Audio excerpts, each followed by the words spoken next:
काज़ीअमद वेझो कोठ सोनो खान नाहरी में बासर पारां प्लॉट ते मुबैना कब्ज़े ख़िलाफ़ ॻोठाणनि एहतजाज कयो। वीडियो लिंक ते मौजूद है ग़ुलाम हैदर पलादी। जी ग़ुलाम हैदर।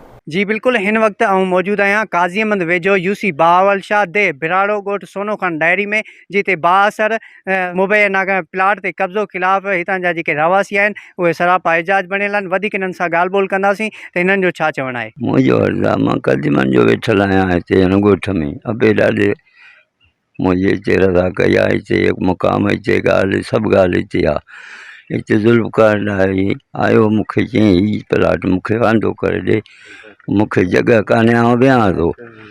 मां घणेई न माना मां कई पेशाब चयो न ॾाढी पर ज़ोरी मूंखे लॾाई ऐं हिन जॻह मां खाट मुंहिंजो लॻो कंहिं बि मुंहिंजी पोइवारी कान कई। असां ग़रीबनि खे पहिरियों ॾेढ जिरेब हुयो, उहो बि असां खां धमकियूं ॾेई लॾाए दर पदर कराए उते ई बि असां लॾे आयासीं। हिते अची वेठा आहियूं, हितां बि माना हाणे जेको थो थुॾा हाणी माना असांखे पुलिस जा घेरा कराए बि असांखे माना दर पदर पियो करे। असांजे घर में पुलिस, असांजे पोयां पुलिस, जे मज़दूरी ते वञूं था त उते पुलिस, जे घर था वियूं त घर में बि पुलिस कोन थी छॾे, लही थी अचे घर में। सरकारी भॾो आहे, पोइ असांखे चई था लॾे वञो, असां वञी प्रोटोकॉल करायो सरकारी शीशन कोर्ट मां।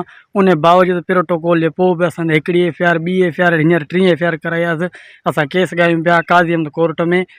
पुलिस जी संगत बावजूदि असांजे वारदातूं करे राति जो छापा कनि, ॾींहं जो छापा, मज़दूरी ते निकिरण जहिड़ा कोन्हे, असांजे घर में अटो कोन्हे को। जी बिल्कुलु अवां मुज़ाहिरीन जूं ॻाल्हियूं ॿुधियूं। हिननि जो चवणु आहे त ॻोठ जो जेको बासर वॾेरो आहे उहो असांजे प्लाट ते कब्ज़ो करे ऐं असांखे प्लाट ख़ाली कराए छॾियो, जॾहिं असां हिन वक़्तु जेको आहे सरकारी भॾे में राइश पज़ीर आहियूं। सरकारी भॾे ते बि जेको कब्ज़ो करणु चाहे थो। असां ग़रीब मिसकिन जेके आहियूं, हिकु वेले मानी खाइण जे लाइ परेशान आहियूं। असांजो मुतालबो आहे एसएसपी शहीद बेनज़ीराबाद ऐं बस वारनि खां त असां मिसकिननि सां इंसाफ़ कयो वञे।